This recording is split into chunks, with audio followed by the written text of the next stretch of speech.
Welcome to the Deep Dive. This is where we dig into a stack of sources, pull out those really key nuggets of knowledge, and basically give you a shortcut to being well-informed. And today, we're diving deep into, well, communication. It's everywhere, right?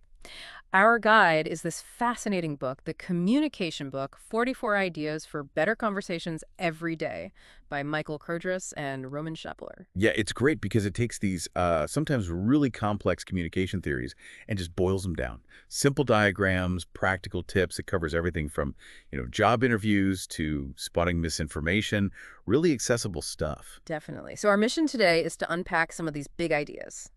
The goal is to help you sharpen how you communicate, but also how you kind of understand all the messages flying at you every day. Krodras and Shepler are known for making complex things simple, sometimes just with like an old school blackboard. I love that image. And they start with this great point. Communication, it's like love. It makes the world go round. But honestly, most of us, we only have a vague idea of the rules. So let's try and fix that a bit today. Okay, so where do we run into communication issues most often, professionally, I mean? For a lot of us, it's got to be meetings, right? Those potentially endless meetings. Oh, absolutely. The book brings up C. Northcote Parkinson's law. You know the one work expands to fill the time you give it. Right. Schedule an hour, it takes an hour, even if it could have been done in 20 minutes. Exactly. It's such a common trap. And the authors mentioned Seth Godin's idea about meeting types. There are three, basically. Yeah.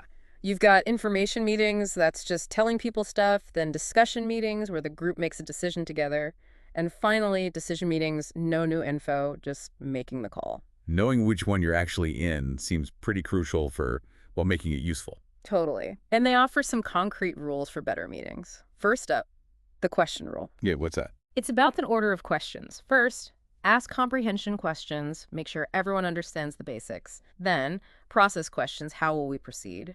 And only after that, get into debate questions. So don't jump straight to arguing before everyone's even on the same page. Yeah. Makes sense. I've seen that derail things so many times. Yeah, it really does. Then there's the standing rule. Apparently, some studies from Washington University found standing meetings. They lead to quicker decisions. Get out, really. Yeah, and more enthusiasm. Sitting, apparently, encourages skepticism. So maybe try standing up next time. Interesting. And the last one sounds simple, but maybe powerful, the smartphone rule. Oh, yeah. Just no smartphones. Take notes by hand. The book even says the White House under Obama supposedly did this. Wow. Forces you to be present, right? Makes you wonder how much gets lost when everyone's half scrolling under the table. No kidding. Okay, let's shift a bit. Feedback. This is a big one, and definitely tricky territory. Super tricky. Criticism hits our self-esteem, obviously. But as the book points out, false compliments, they don't help anyone either. And there's this interesting bit about how being critical can sometimes give people this subtle feeling of superiority. Huh. Never thought of it that way, but I can see it. Yeah. So the book offers a method, right? 4 types of feedback. Exactly. The feedback method, first is just no. Negative, destructive, your idea's bad, end of story, no explanation, no alternative. It almost never changes behavior. Okay, pretty useless then. What's next? No, because this is negative but constructive. You're told you're wrong, but then they explain why or give you the right answer, kind of like old school teaching. Right. Better, but still negative. Then you get, yeah, but. Yeah. This one's sneaky. Starts positive, yeah, that's a good idea, but, and then they just tear it down. Ugh, I hate that one. Feels dishonest. It can, yeah. It's positive, but ultimately destructive. So the best one, the one they recommend, yes and. The appreciative response. Exactly. Find what works in the idea, genuinely, and then build on it.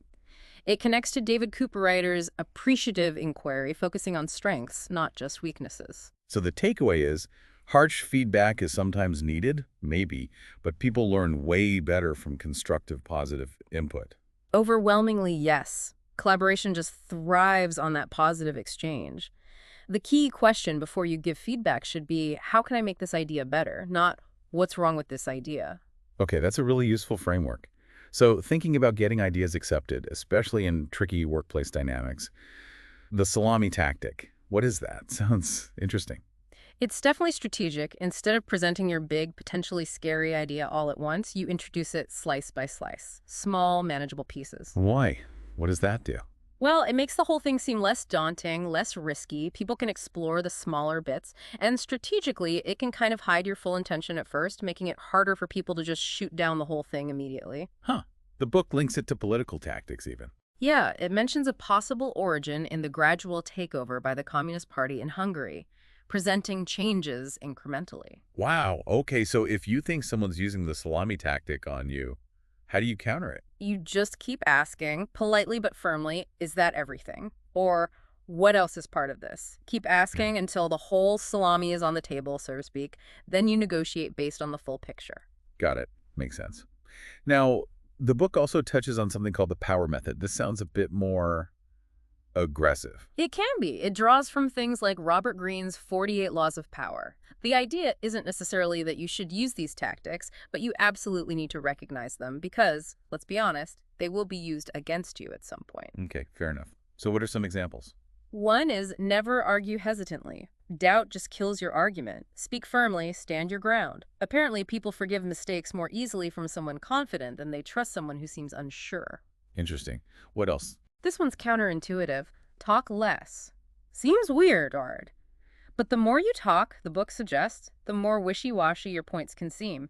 Plus, nobody likes feeling backed into a corner by a flood of words. There's a great quote from Leonardo da Vinci about oysters and crabs. Basically, opening your mouth too much makes you vulnerable. Okay, talk less, be firm. What else? Act ignorant. This is an old one. Make your opponent feel smart, maybe flatter them a bit, let their guard down. Then, when they're not paying attention, you make your move. Like the Chinese proverb, masquerade as a pig to kill the tiger. Whoa, that's some serious strategy. It is. And one more, which is really about psychology, give up. Sometimes a smiling admission of defeat can actually seem more powerful, more self-assured than fighting to the bitter end.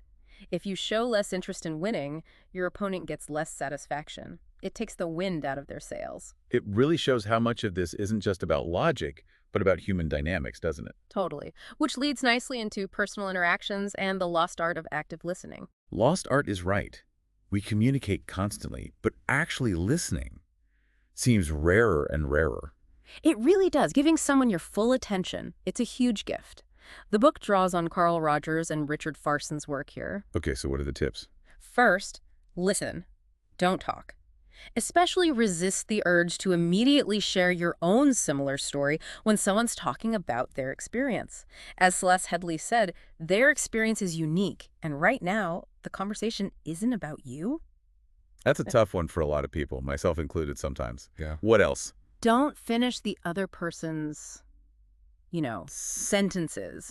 See? You almost did it there. Exactly. Even if you think you know where they're going, interrupting disrupts them. Okay, don't interrupt. Got it. Body language. Crucial. Make eye contact, but don't, stare them down. Nodding should be genuine agreement or understanding, not just constant bobbing. Right. And notice the little things. Pick up details. Yes, because then you can ask thoughtful follow-up questions later. Shows you are really paying attention. Like you mentioned your grandmother earlier. What was she like? Nice touch. And the last one. Be a friend, not a judge. Basically, avoid giving unsolicited advice. Just listen. Guide them back if they trail off. Ask what happened next. Elaine de Botton says the most romantic gift is just listening to someone's anxieties for an hour without judging or trying to fix it. That's powerful. Listening is a gift. I like that. And this idea of looking deeper leads to the iceberg model, usually linked to Freud, right? Yeah, the idea that only the tip is visible, the factual stuff we say. But the huge part underneath, the unconscious, interpersonal stuff, that's hidden.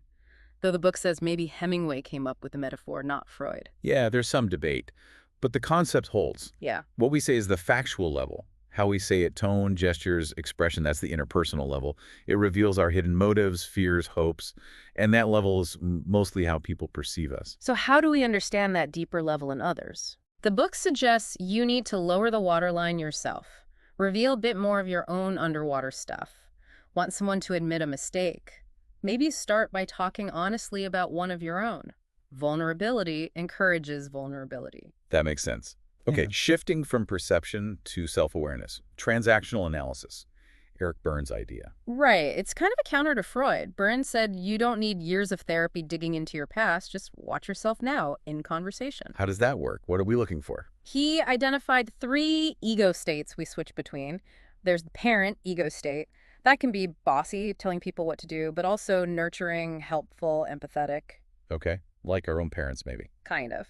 Then there's the adult ego state. This is when you're communicating logically, calmly, respectfully, responding factually. The ideal state. Meta. Yeah. And the third is the child ego state. This can be defiant, silly, anxious, but also where creativity, curiosity, and imagination come from. So the point is to notice which state you're in when communication gets weird. Exactly. Your proposal gets shut down. If you react all offended and hurt, that's probably child mode.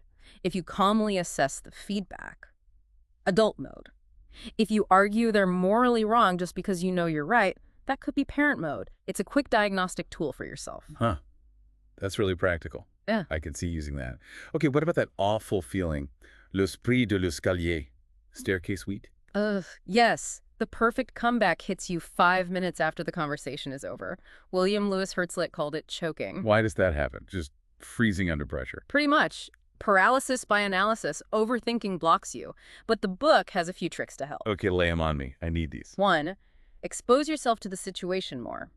Practice helps it feel less scary. 2. Wait 5 seconds before answering. Just a pause. Makes you seem more thoughtful, even if the answer isn't brilliant. Okay, pause. Good tip. 3. Try to imagine you're somewhere relaxed, like chatting with friends, not in a high-stakes situation. Hard to do, maybe, but worth trying. Fake it till you make it, kind of. Sort of. And finally, remember, quick wit isn't actually required for most jobs. It's impressive, sure, but usually not essential.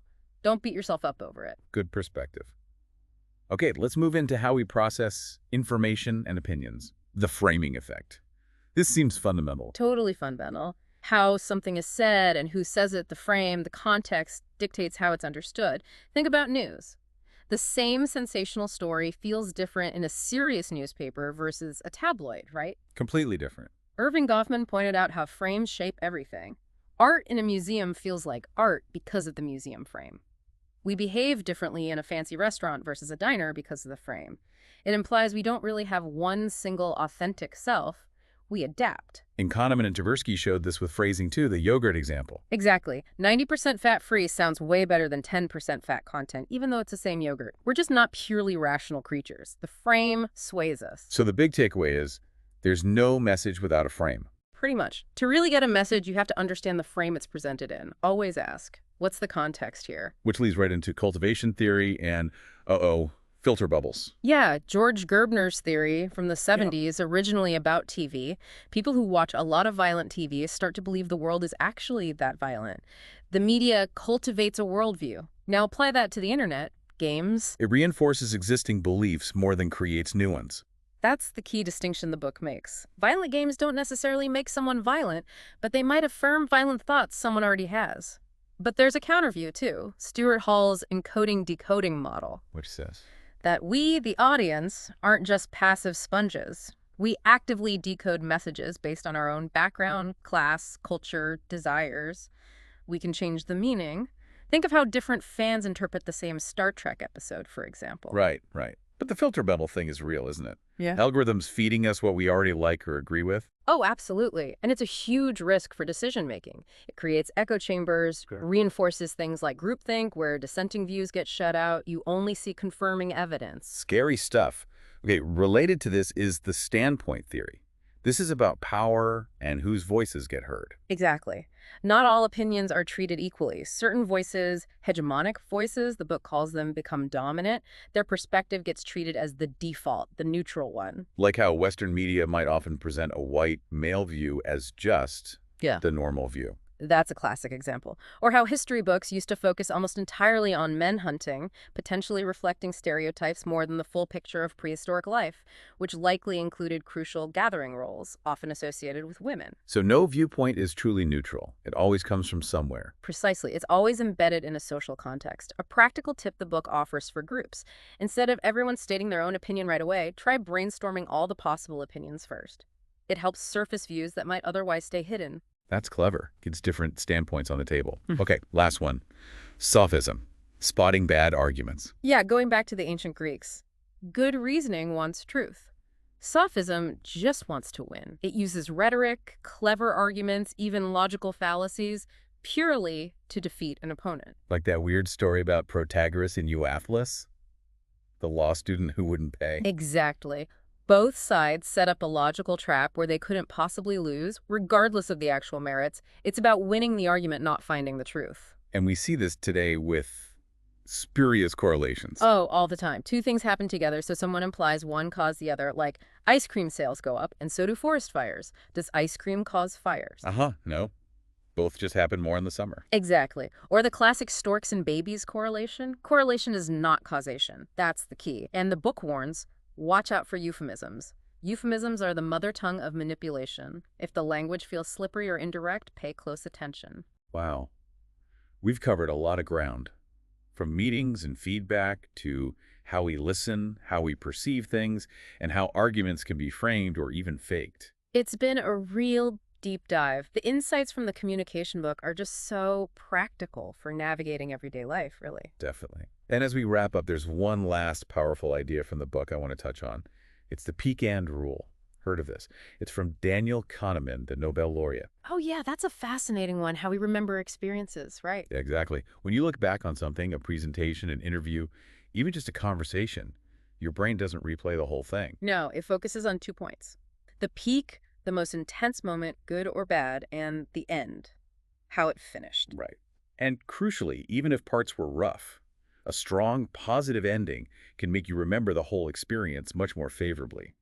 A small improvement right at the close makes a big difference. So we obsess about first impressions, the anchor effect, making a good start, but maybe the last impression is actually more powerful for memory. That's what the peak end rule suggests. The lasting memory isn't always the beginning, it's often the peak, and importantly, the end. It's why TV shows love cliffhangers, right? They nail that end moment. It sticks with you. Totally. So it's not just about how you start talking, but how you consciously choose to finish an interaction. So as you go about your day, maybe think about that. Your next important conversation, that meeting, that feedback session. How will you choose to end it? Knowing that ending might be what sticks. There's a quote from Elfriede Jelinek the book uses. Oh yeah, what's that? I don't care about opening sentences. All I care about is the last sentence. It's the sentence the reader will go to bed with. Powerful, huh? It really is. Something to think about. Definitely. So until our next deep dive, keep exploring, keep questioning, and keep working on communicating more effectively.